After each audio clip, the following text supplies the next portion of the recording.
Bum, bum, bum, bum, bum, bum. Bum, bum, bum, bum, bum. Bum, bum, bum, bum, bum, bum, bum. Bum, bum, bum, bum, bum. Hey, everybody. I'm glad you're awake, and I'm glad you're here because it's the best part of the day. It's Coffee with Scott Adams, and you are about to enjoy the unparalleled pleasure of something I call the simultaneous sip. To enjoy it, you probably need to have a glass, a mug, a stein, a chalice, perhaps a thermos. Maybe a glass filled with your favorite liquid. I like coffee. Join me now for the simultaneous sip.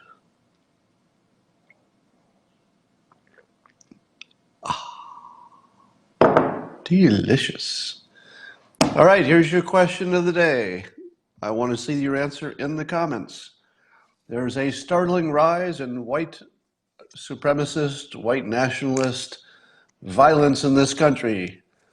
How many people died from white supremacists in 2017? I don't have the 2018 number.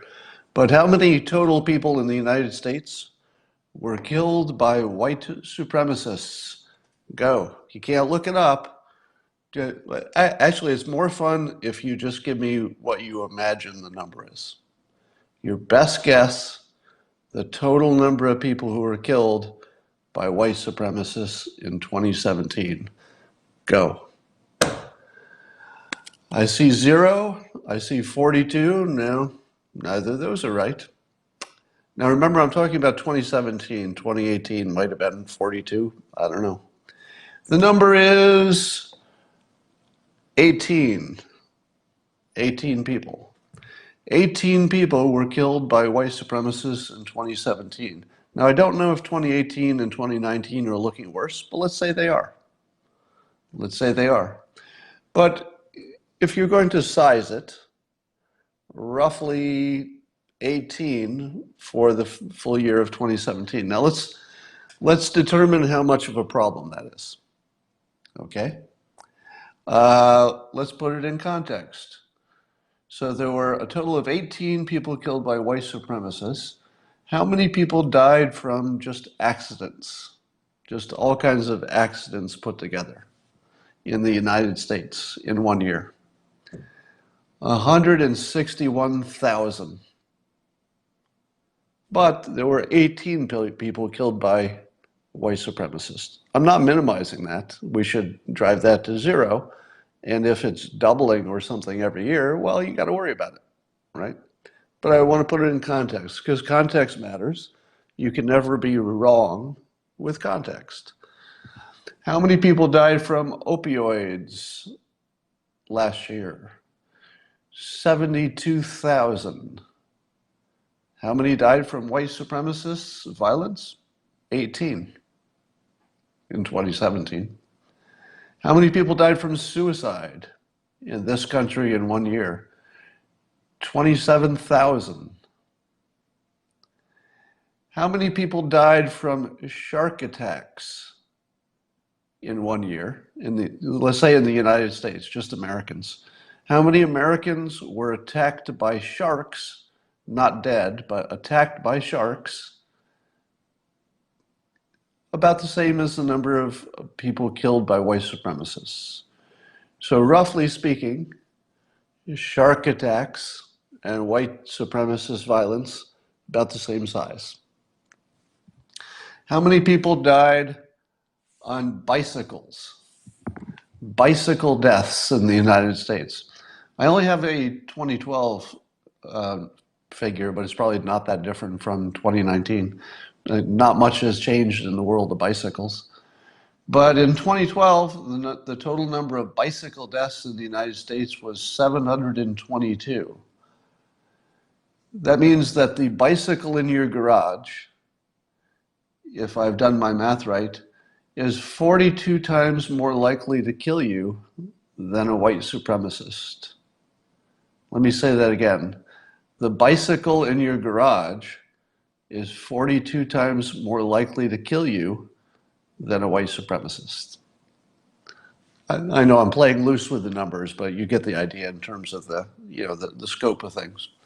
How many people were killed by their pets in a year? In the United States, how many people get killed by their own pet, typically a dog?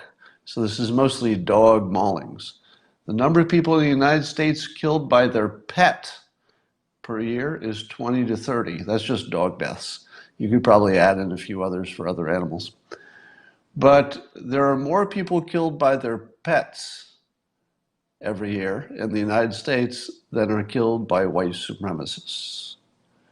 Now, let's say you're the president of the United States and people are blaming you for the rise in white nationalist, racist violence.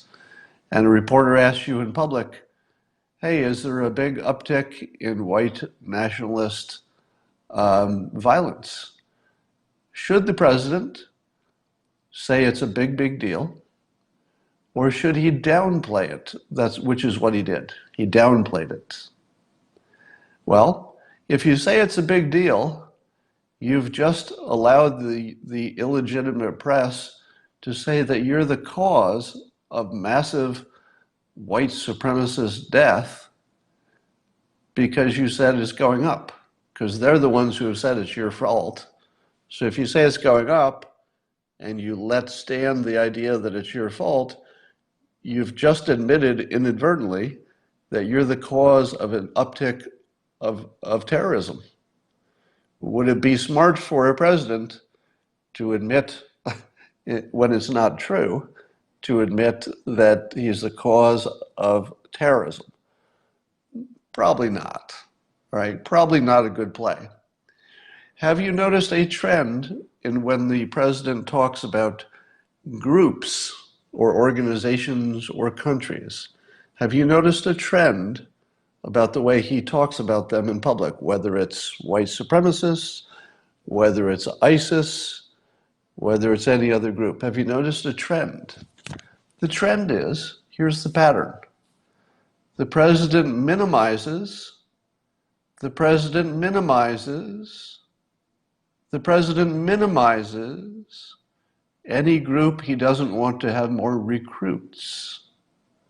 So when the president says that ISIS is, they're on their way out, they're defeated, let's say that's not 100% true. Is it good for the president to say ISIS is basically beaten, even if it's only 90% true? Yes, it's exactly what you want your leader to say, even if it's not 100% true. Because ISIS depends on some sense of success to support their recruiting. You can't do recruiting if you're a shrinking group that's being destroyed every day. You can only recruit if you're this spunky little group that can't even, that the United States can't even beat. So when the president talks about ISIS, he minimizes them because that's what's good for our side.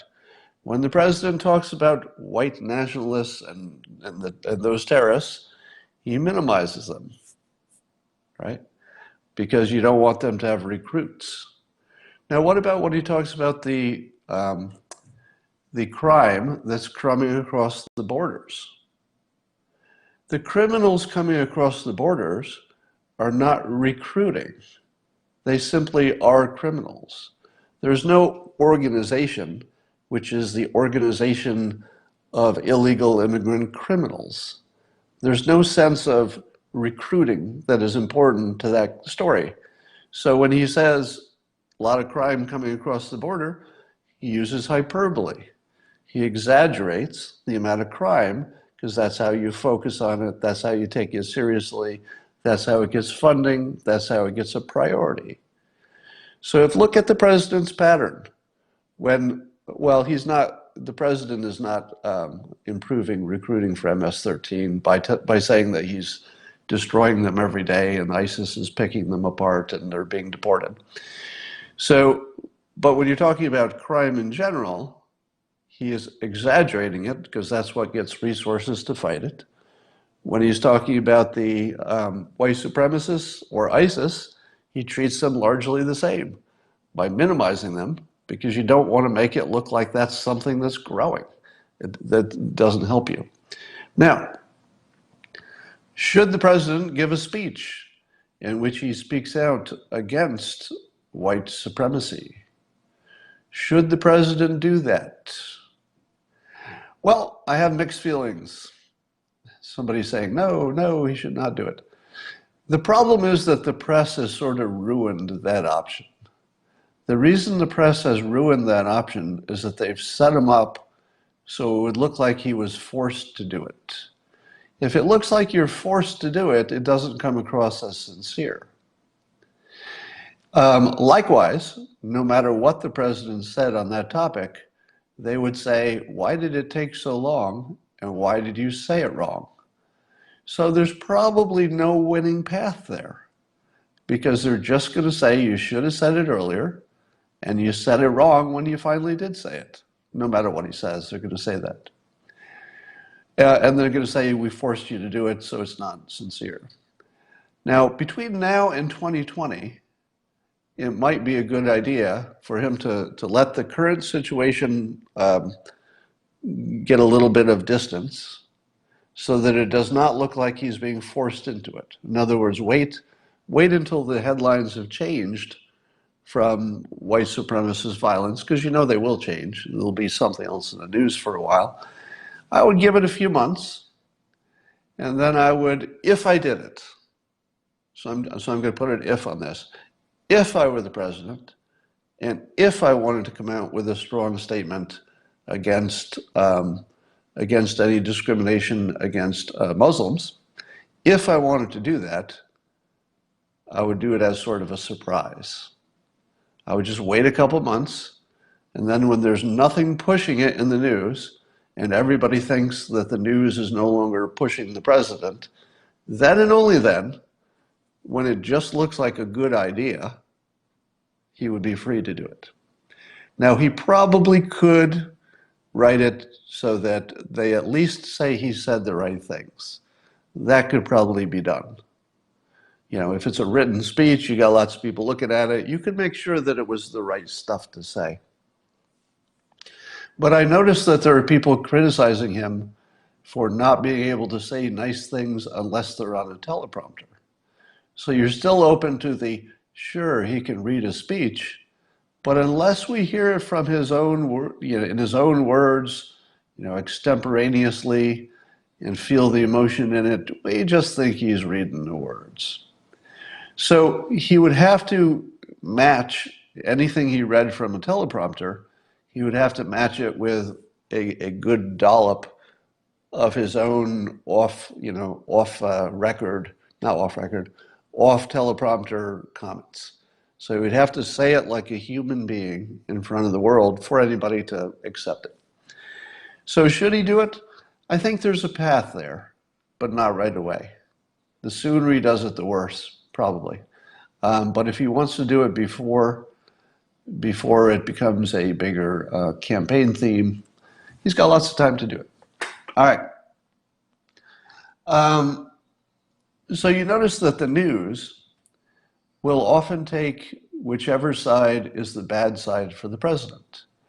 So in the case of the white supremacist movement, and whether it's growing or shrinking, if you say that it's doubling from last year, that's very misleading, because that could just be one terror attack. All it would take is one highly effective, horrible terror attack, and suddenly the number of white supremacist deaths, people that they've killed, would double or triple. So you have to be careful when you're starting from such a tiny base. So I think it would be fair for the president to say, in terms of all of our other problems, it's one of the smallest. But we're not going to treat it like the smallest, because it could grow. And problems that could grow are different than problems that are static, right? So you could treat the white supremacist increase, assuming that there is an increase, you could treat it as a high priority. You know what else you could do? You could declare an emergency. What if the president declared an emergency. I just thought of this at the moment. I'm not sure this is a good idea. But suppose he declared an emergency to get resources to combat the rise of white supremacy. How many heads would explode if he declared an emergency? Because the other side would have to either argue that it's not a big deal, or they'd have to say he did the right thing. I mean, it's not obvious to me why you couldn't do that. If the country cares, if they want more resources on it, and I've heard it said, and I don't know if this is true, but I've heard it said that maybe there are not enough resources on dealing with the rise of white supremacy. And that might be true. There might not be enough resources on that. So why not declare a national emergency to look into it? Okay? All right, new topic. My understanding is that the New Jersey city of Newark is looking to do a trial, I guess it would be a test maybe, of universal basic income. So one city, Newark, is looking at giving money to people who don't have an income or are below some income, and just to see how it goes. What is your feeling about that? Most of you will say, my God, that's a terrible idea. Giving money to people for nothing.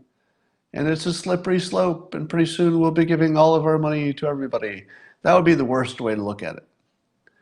All right, here's the right way to look at it. If you can test it small, you should do it. That's the smartest position for just about anything. It doesn't matter if you're in corporate America, it doesn't matter if it's your personal life, it doesn't matter if it's the government. This statement is true across all realms. If you can test it small, do it. If you're saying, don't try that because it's dumb, you are the dumbest person in the conversation, right? If you say that testing something small is dumb, you're the dumbest person in the conversation. Testing things small is pretty much always a good idea because you're limiting what could go wrong. You're testing it small. So when you see somebody testing something that you think is a terrible idea, your first impression should be, good. There are only two things that could come out of this. Either I'm wrong, which would be good news, because we found a new thing we can do. So wouldn't it be great if you thought universal basic income was a terrible idea, somebody does a test, and it worked out great? Wouldn't you be pleased? What's the other thing that would please you? You thought all along it was a bad idea. Somebody did a test, and it clearly didn't work. Now you're a genius. You knew all along. You should always be in favor of the test. Now, if you lived in Newark and your taxes might be influenced by it, well, maybe you think something different, right? Because that's a different situation. But if you're not in Newark and Newark wants to do this, or some majority want to do it, let them do it. Let's talk about aspirin. So the news today is that aspirin may not be such a good idea in terms of taking a baby aspirin preventatively, just in case you get a heart attack if you're, let's say, over 50. Now, you should always talk to your doctor. Don't listen to cartoonists about medical advice. So there are some situations where your doctor will tell you to keep taking the aspirin, and it usually has to do with having a pretty verified risk of heart attack. But if you have a healthy heart and no special markers for risk, the newest information based on, I guess, 3 new studies is that aspirin might do more bad than good, meaning it could make you bleed more, but it's not adding enough in terms of preventing heart attack damage to be worth it. Now, here's the interesting question. What percentage of scientists believed you should take an aspirin last year? What percentage? Now, I've asked this question before, and there's this weird false memory thing that happens. I thought that that was the standard recommendation. In other words, if you had asked me a year ago, I would have said, yeah, pretty much all scientists and all doctors say you should do that over 50. I thought it was close to a universal recommendation. And I think I said that on Periscope, and somebody said that's just not true. And then you start researching it and you find you can't really find any number that says that it was always true that the experts said you should take a baby aspirin. So that's actually probably a false memory that I had. So I probably have some kind of a false memory, and some of you do too, that aspirin was, basically universally recommended by the experts. I think if you dig into it, you'll find that the scientists were a little bit more mixed. All right. So that's an open question. Could you find how many scientists or how many doctors were pretty confident about that in the past? I don't know what that number would be. I would like to invite anybody onto this Periscope as a guest. You can just click the option that says you want to be picked as a guest to join me, specifically on the question of the 97% of climate scientists being on the same side. So if you believe that 97% or even 100% of scientists are on the same side on climate change, I want to talk to you to see if I can reprogram your beliefs. So this is an offer to reprogram anybody who believes that 97% of scientists are on the same side when it comes to climate change. I want to talk to you live if you believe that's true. All right. What do you think is more dangerous? The rise of white supremacists or the press? So I've told you that white supremacists killed 17 people in 2017. So that's their death count. Let's say it doubles, maybe there's 30 or so people killed per year by white supremacists, which is way too many, way too many. But let's compare it to the death toll from the press. All right, so here's some things that the press has done. The press gave us weapons of mass destruction. Now, you could say that really that was the government fooling the people, but I would argue that if the people were not on board with war in Iraq, it couldn't have happened. So the press, by promoting the fake news that Iraq had weapons of mass destruction, probably caused the death of millions of Iraqis and X thousands of Americans. So I'll say the press has killed, say, 3 million people or whatever it is in Iraq. I don't know what the number is, but something in that range. What about the press, let's say, how about the press, the way they treat climate change? If climate change is real in the sense that it's a dire emergency and human caused, so that's what the press has been promoting. If that's true, then it's also true that they have not been promoting the only thing that could fix it, which is new designs of nuclear power, the so-called Generation 4, that don't have a risk of meltdown and don't really have much of any other risk, and we know how to make them. We should iterate a few more times, but we also know how to iterate.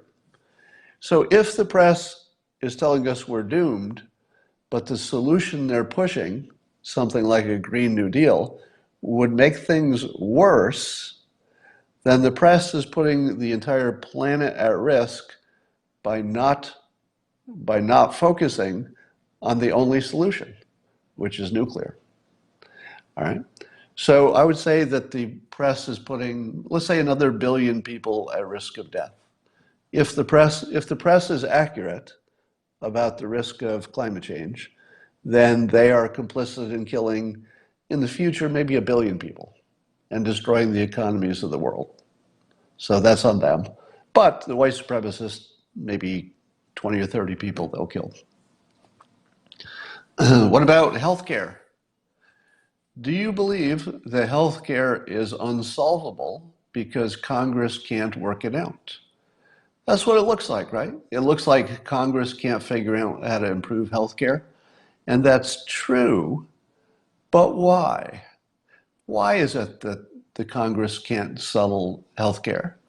Well, I would propose it's because they don't have the public behind any particular solution. So Congress can't really act without the public being in favor of what they're going to act in, at least in some majority way. What is the public's opinion on healthcare? Well, the public has been split into two camps by the press, and those two camps can't get together. One says some kind of universal health care, one says anything but that. You can't put those together. If the press were reporting on all the things that, let's say, capitalism can do to lower healthcare costs, if the press were reporting that the current administration is actually doing quite a bit to reduce or to increase competition for drugs, for example, if that had been a big story, that's what you'd be thinking we should do more of. If the press were focusing on the startups that are looking to lower, let's say, the cost of lab tests, the press that will lower the cost of MRIs, the startups that will do that. If the press was treating the healthcare issue in a productive way instead of a split the sides way, probably we would have better healthcare. So let's say the press kills 100,000 people a year by treating healthcare wrong. So that would be another body count for the press. Let's look at the border wall and border security. Here we have a case where Republicans want better border security. Democrats want better border security, the same. Republicans want to listen to the experts when they decide how to spend their money on border security. The Democrats want to look at experts to see how to spend their money on border security, same. But what did the press do? The press turned those two sides that are basically the same, and for all of history until recently, they worked it out. There has been border security funding in the past. It was no big problem because both sides wanted it. Both sides wanted to look at the experts to figure out how exactly to do it. But the press made it impossible this time for the Democrats to say yes to anything the Republicans wanted because the press had split the country. So the press wouldn't even let border security improve, which of course would save lots of lives, because the less crime that comes across, the less people are victims of crimes. Now, I know what you're going to say, but what about the percentage of crimes? Because the people coming across have a lower percentage of crimes in general than the citizens. I don't care about the percentage. If I'm dead because somebody killed me who was an illegal immigrant, the last thing I'm going to say with my dying breath is, well, at least the percentage of crime is low compared to the average. That's the least likely thing I'm going to say. So let's say that the press is responsible for crime coming across the border because they're the ones who are stopping the solutions.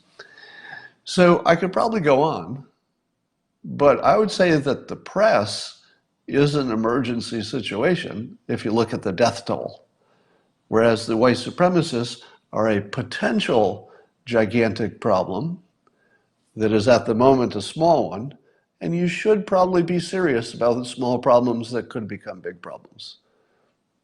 Maybe an emergency declaration would be just the thing.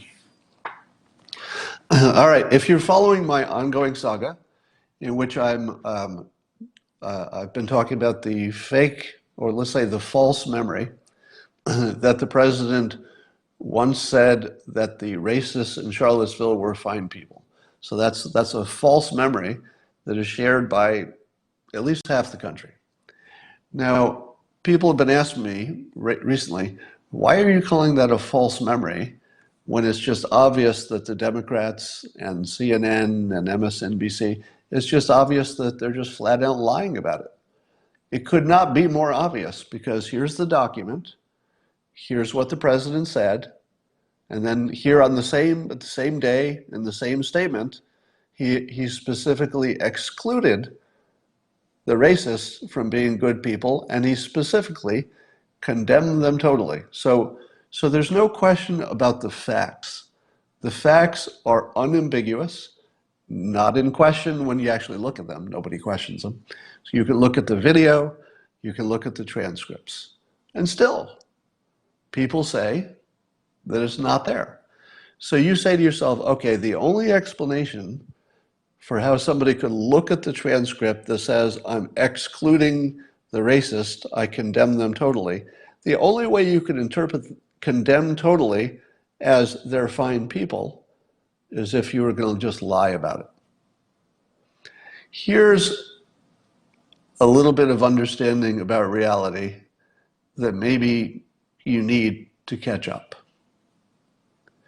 It's very unlikely that people are looking at it and simply deciding to lie when there's such a clear public record of the opposite. It's not the sort of lie that most people would even think to take on because it's so easily disproved. Here's the far more likely, and I'll put it in terms of likelihood. You can never know what's in the mind of every person. The greatest likelihood, and this is freaky, is that people can look at the statement, and even as they're reading the statement, the sentence that debunks everything they believed is true, even as they're reading it, it's disappearing. So in their minds, they're erasing the new information at the same rate that is coming in. Or they bring it in, and you can observe that they'll act like they've never seen it within 60 seconds. So I did a demonstration here on Periscope in which I showed you somebody who I don't think there's the slightest chance that the person that I deprogrammed on Periscope was lying, because you could tell by the way they expressed it, they deeply believed in their own false memory of the event. And then when it was proven beyond any doubt, because you can just read the transcript and it's as clear as it could be, they have a mental, like a reboot. Their brain just shuts off for a minute. And that's typical. If you're a hypnotist, it's something you've seen a lot. He'll say that one sentence is a lie, yeah, which is sort of ridiculous. So I would say, based on my experience as a hypnotist, and based on also, here's the important part, I do have some insider information about CNN. So you should assume I have some sources. And my sources tell me that they actually believe it's true. In other words, CNN is operating from the same false memory as the people they're talking to. That it's not a lie, it's actually they think it happened. So they just say it. Now, my best guess for how this false memory was formed is that the president said two different but related things, and people are conflating them in their mind. One thing he said was that there were some bad actors on, quote, both sides. When he was talking about both sides in that context of the bad actors, he was specifically talking about the racists and specifically talking about Antifa. Now, he got in trouble for acting as though they were somehow morally equivalent, which is just sort of the idiot's way of arguing. If you want to look like an idiot, accuse someone else of making a moral equivalence that they're obviously not making, right? Now, the president was obviously not comparing Nazis to protesters. He was saying, quite honestly and quite truthfully, there were bad actors in both places, and you can't let people get away with being a bad actor. It doesn't matter that one's up here and one's down here. He's the law and order president. The law and order president doesn't say, well, you were a murderer, but you only beat somebody badly. So those are not equal. Murder is not the same as, assault. Those are not in the same category. So I guess the assault's okay. Nobody says that. You say they're both bad. So anyway, the president said that both sides were bad actors or had bad actors among them. That part's true. Separately, and on the same topic, he said that there were fine people on both sides. But then he went on to clarify that that context, when he was talking about fine people, he said specifically, I'm not talking about the neo-Nazis and the white supremacists. I condemn them totally. So he changed his context from started to talk about bad deeds done by Antifa and bad deeds done by the Nazis. Then those were the two sides for that context. But in the same conversation about the same event, he changed the meaning of both sides. He told you he was changing it. He said it specifically. He said, I'm not talking about the Nazis in this context, but there were fine people there, the context meaning protesting the statues. So I think that's where the false memory comes from, is that they're conflating the two conversations as if they're one. That's probably where it came from. I doubt it would surprise me if there's any major personality or producer at CNN who is literally thinking to themselves, well, I know this isn't true. I know this isn't true, but I'm going to put it out like it is because I don't like that President Trump. Could be possible. You can't say that doesn't exist, but in all of my experience of false memories, persuasion, hypnosis, and then my personal contacts, and as well as all of my observations and interactions online, it very clearly appears that people have a false memory. And I've yet to see solid evidence that somebody was just lying for effect. I haven't seen it yet, but it could exist. There could be people doing that. All right, let's talk about the president slamming on John McCain. We live in this weird world where we can't have nuance about anything. It's like it's not allowed. So we're not allowed to think that Senator McCain was a war hero and a generally effective senator. At the same time, he was a completely destructive, I would say bordering on traitorous actor in his final years of life. So I would say that all the scorn that the president is sending at McCain, completely valid, as long as you're allowed to think that he could be a war hero in his youth and a total douchebag in his final year of life. Those are not mutually exclusive. You could do something that's just the worst thing ever a year before you die, and that doesn't change the fact you were a war hero. We can keep that. Let's keep that part. Why not? So what's the funniest part about this is, of course, the president was once deeply criticized for criticizing McCain because he was thought to be above criticism. So even though, the president told the same joke that Chris Rock would tell in his stand-up comedy about preferring people who didn't get caught, literally it's a Chris Rock joke, but people kind of thought, okay, McCain is too holy, he's too much of a hero. You can't really criticize the hero, that's just wrong. But now it's clear that he was not so much a hero in his later life. And that if the reporting is true, and you never know what's true these days, but if the current reporting is true, and he was behind passing the Steele dossier along to the media, well, then he was just a bad actor. And I think the president is having fun. Well, let me put it this way. When I was reading the president's tweets about McCain, I immediately got this cartoonish image of the president using McCain's dead body to flog his living opponents. It's like he's using McCain as a club. It's like, let's dig him up and use him I'll just beat you guys with McCain's dead body. Here, how about that?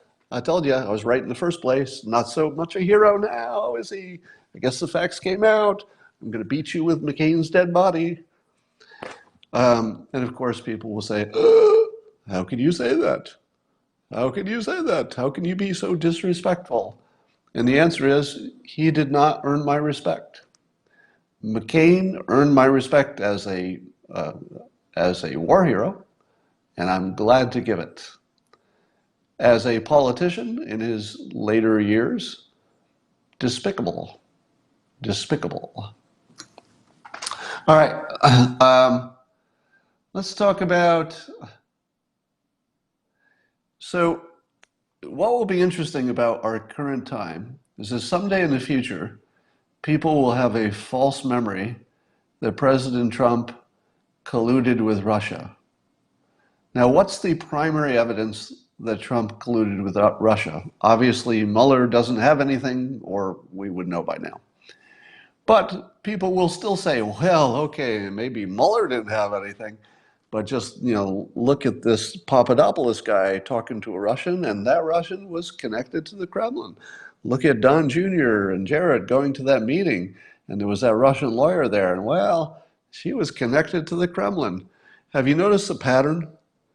That if anybody who has any connection with Trump talks to any Russian, that Russian is described as having connections to the Kremlin.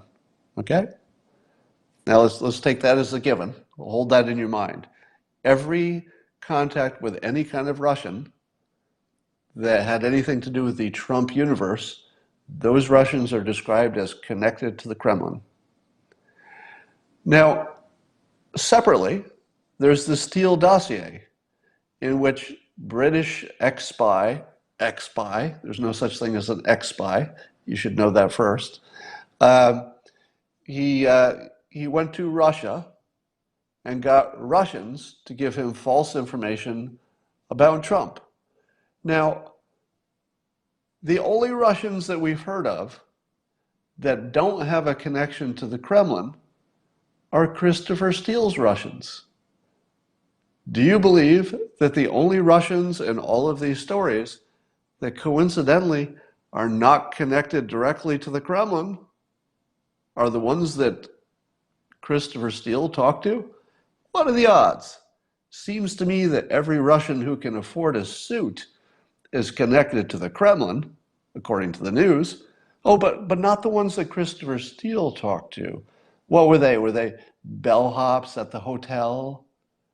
I don't think so. Have you ever heard who Christopher Steele talked to? I've never heard it reported. Do any of you know this? Who exactly did Christopher Steele talk to that gave him Russian information? Because he must have talked to somebody who was attached to the Kremlin. Steele admitted getting the story from a CNN blog post. Some of the story, but not all of it. There was something about that.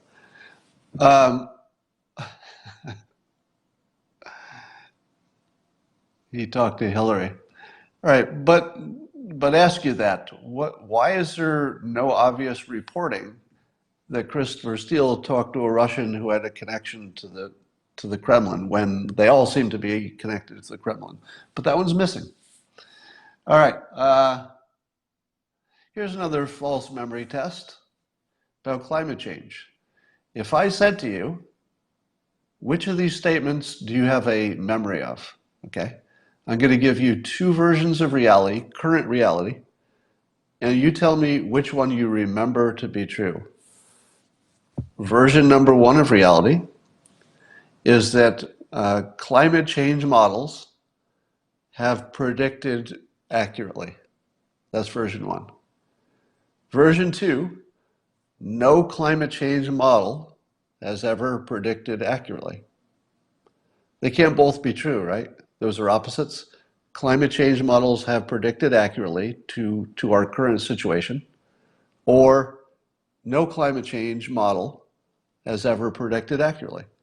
Now you could say, what are you predicting? Is it sea level rise? Is it melting of the ice? Is it the heat on the land? Is it heat in the ocean?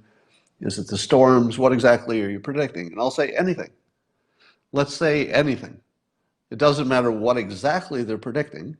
There are two versions of reality. One, that it has predicted accurately already. And two, It has never reported accurately already. Guess which one is true?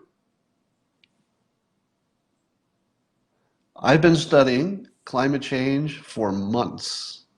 Do you know which one is true? I'm going to tell you which one is true. Which of those two versions is true? You're going to hear it for the first time. Neither. Neither. I don't think either one of them is true. I don't think anybody's compared predictions to reality. I just don't even know if anybody's done it. Now, I could easily be wrong in this, and probably am. I would say I'm probably wrong about this. More likely wrong than not. But here's the larger point. I have been studying this for months. That's the one question that matters. Have their predictions ever been right? The only question that matters. All of the other stuff is good to know, right? It'd be great to know if they did this right, or how did they measure this? Was there a mistake with this, etc. That'd be great to know. But really, there's just one thing I want to know, and I don't know it. I don't know it. Have you ever seen it reported on the news?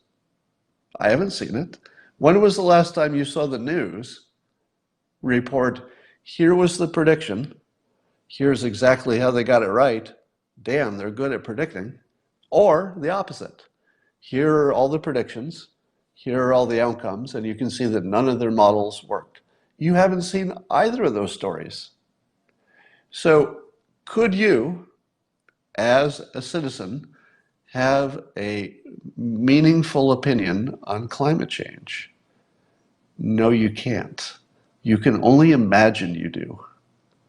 You can only imagine you have a rational opinion on climate change because you've never even seen the only fact that matters. Have their predictions worked or not worked? Now, some of you have mentioned Tony Heller. Tony Heller often talks about historical predictions that have not worked, and there are a lot of them.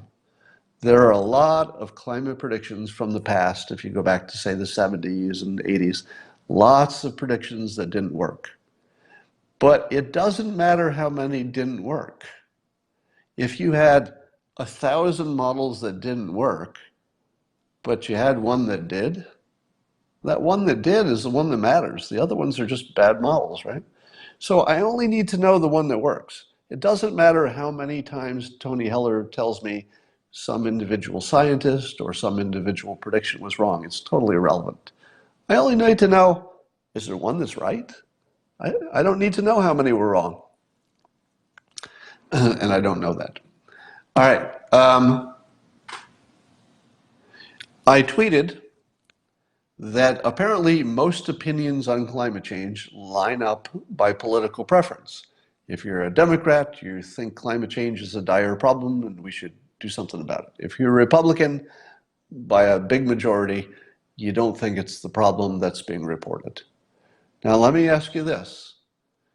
If people's scientific opinion coincidentally matches very, very strongly to their political side, is anybody really looking at the science? It's a question that answers itself. The fact that people have lined up by political party as opposed to just people disagreeing. If what you saw was half of the Democrats were disagreeing with each other and half of the Republicans were disagreeing whether it's a problem or not, you'd say to yourself, oh, well, it's not about political allegiance. People have actually looked at the news and they've come to different opinions. But you can know with certainty that that's not what's happening because people have just lined up by political parties. So your opinion that climate change is either settled science or completely hoax, wherever you are on that, or if you're anywhere in the middle, your opinion is an illusion of knowledge. You do not have knowledge about climate science. You have an illusion of knowledge that is almost certainly given to you by the press on your side of the political spectrum. I know it's hard to hear, but it's true. All right. There's There's another study that says people who drink sugary sodas don't live as long. And apparently people who even drink, diet versions of the same sodas also have bad health outcomes. Now, toward the end of the study, it said something like, well, we don't know if it's a cause and effect, but there's a very strong correlation. If you drink soda, you don't live as long. Now, let me ask you this. Is it your experience that people who drink a lot of soda take care of their fitness and have a good diet otherwise? It might be the dumbest study I've ever seen, because it's almost a perfect correlation. If you drink soda, which is very near the top of the things you wouldn't do if you wanted a healthy diet, it's very unlikely that you're eating everything else right and exercising and doing all the other things that are good for good health. You're probably not sleeping right, you're probably not eating right, you're probably not exercising. Now, of course, there are people who are doing everything right except drinking soda. But guess what? Nobody studied them. I don't think there's a study that says, okay, of the people who are doing everything else right, as far as we know, they're exercising, they're sleeping right, they're eating all the right foods, and they're eating organic and all that. The only thing they do wrong is they have a couple of Diet Cokes every day. Do those people have worse health outcomes? I don't know. Maybe.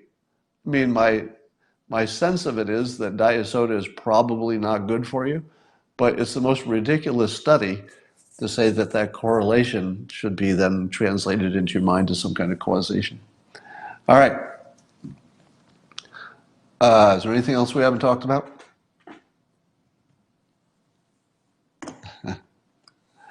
I'm going to take some calls from people who believe that scientists, 97% of scientists agree that.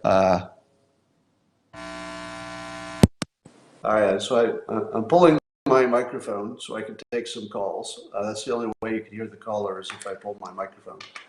So, looking caller who believes the scientists all agree on climate change. Let's see if this guest is one of those people. Hello, guest. Can you hear me yet? Hear you. Hello, Lynn. Oh, is that you, Lynn? Yes, that's me. Now, do you believe that 97% of scientists agree on climate change? All right, this is going to be a loaded question. So I believe that they believe that 97% of them agree on it. However, I also have done some studying on scientists' cooking books to make it appear that we are in a climate change, and it started in 1939 when they said that it was getting hotter when in actuality it wasn't. And so all those people in the Midwest started moving to the coast. So I think that they believe what they're putting out there to be true when in fact it's false. All right. I'm looking for somebody who believes that climate change is real because the scientists say it is. So thank you for your comment. Let's see if I can get somebody to take that position. My guess is that nobody is going to take that position, that there'll be literally no one who is willing to back up the 97% figure for climate science. All right, caller. Done an informal survey of the scientists that I know, and scientists don't tend to believe things in black and white. They tend to make a judgment based on the preponderance of evidence. Right. So they accumulate evidence for hypotheses. And I can just say, as someone who's made climate change videos for Al Gore, and still am a big fan of your work, that the polar ice caps are verifiably melting. The seas along the coast are verifiably rising. Our Navy is preparing for the effects of the rising sea. So it looks to me like there's a problem, that the Earth is warming. That's my answer. Okay, but do you think that 97% of scientists are on the same page on climate science? Has there been a poll of scientists? Maybe I don't qualify for your question. I mean, have they polled scientists? Well, yeah, they've been polled at least 6 times. I think if you go to Wikipedia, you'll see 6 different polls, and they're all between 90. They're all in the high 90s to 100%, basically. Do you believe that's true? I believe it if you say it, unless you're asking me if you want to deprogram me because I'm believing a false. All right. Well, it looks like I'm not going to give anybody who actually believes in the 97%. And here's why you probably should not. Even the skeptics are in that group. So if you combine the people who believe there's a problem with the people who don't, and you add them together, what do you get when you add all the people together? About 100%. So the way the question is formed is, do you believe that humans are creating CO2, which causes warming? Pretty much every scientist is going to say yes. But the second question they don't ask, which is, how big of a deal do you think it is? That's the part they leave out. So the reason the 97% is like the primary thing that the press reports is that it's simple. It's a part of climate science they can understand. You know, they understand polar bears, yes or no. 97%, hey, everybody's on the same side. Well, the reason everybody's on the same side is that they literally added the skeptics and the people who believe together. If you add all the people together, you almost always get 100%. And that's what happened. Now, I'll let you go, caller, and I'll just continue on this point. And thank you for the call. So think about that. Now, let me ask you this. The climate science is really based on, not based on, but let's say depends on measurements. In other words, there's somebody measuring the ocean, there's somebody measuring the ice, there's somebody measuring the temperature of the ocean, somebody measuring the temperature on land. How many people in the whole universe are involved in just the measurement part? How many people are climate scientists who are directly involved in measuring? Because they're really the only ones who sort of know what's going on. Like they have the best idea whether their measurements are crazy or if they've fudged things or if they've exaggerated. So I would say if you're looking at all climate scientists, almost none of them have been directly involved in the most basic part of climate science, which is measuring the temperature over time. If you haven't been involved in that, then you are simply believing the people who did. So in other words, you don't have 97% of scientists who have all personally done every part of climate science and come to the same answer. We're not talking about a group of people who all went out and put out their own thermometers. They all went out and they personally measured the ice. They're all depending on a very small group of people who are involved in, say, satellite measurements, land-based thermometers. It's got to be a pretty small population. All right. So the 97% thing is ridiculous. I've stuck my microphone back in. I don't know if that'll make a difference or not. So since I don't know if you can still hear me, but I hope you can. Don't you need a pretty big talent stack also to have a clue? Yeah, you would have to have talent across multiple fields to be a climate scientist who had a solid opinion of things. You'd have to know at least a little bit about a lot of different fields. And that's probably rare. I would imagine there are more scientists who are in a silo than there are scientists who are pretty good at a whole bunch of different fields. I would think that would be rare.